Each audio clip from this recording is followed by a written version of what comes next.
Del Papa, del Vescovo Sua Eminenza Monsignor Albino Luciani, che era vescovo di Vittorio Veneto. Un ricordo di infanzia che mi ha preso mano. L'ho tolta da un certo lucchese, che era di San Michele de Ramera, e l'ho tolta così di pura occasione, visto che l'era ferma sotto una dieta, là tutta sporca, piena di escrementi di rondini, e l'ho sistemata, l'ho messa a posto e così niente. Di che anno è sta La qua? macchina lei è del 60. C'è ancora la porta che si verge davanti, vero? Fanne vedere. HL, Guarda che bello.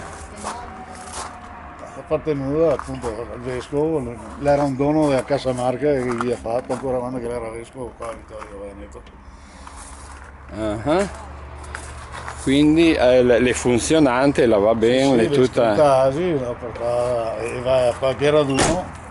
Là tu messa a posto te, ti aiuta qualche amico? Bravo Felet qua da Cogne, il carrozziere, già Sì. Felet. E il motore andava Il bene tu? motore è stato fatto da...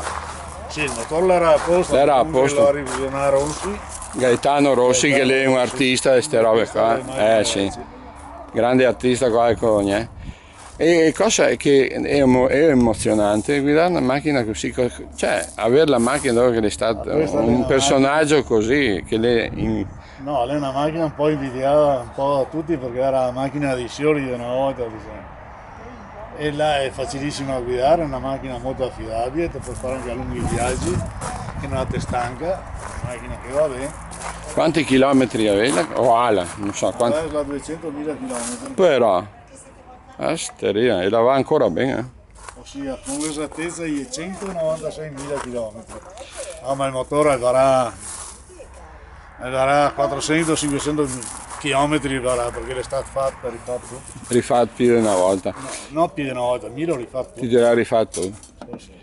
E il tuo desiderio sarebbe di poterla dare a qualcuno che la valorizzi, no? Che la Perché valorizzi, che non stai fermo. sì, che non vai a fare la fine di quella che la vendesta là in America, te mi diceva che quella del Ratzinger, è stata venduta all'asta su eBay e la e l'è fine. andata a farla a reclame un casino. Quindi ti deve arrivare compreso un che la valorizza, un museo, qualcosa così, insomma.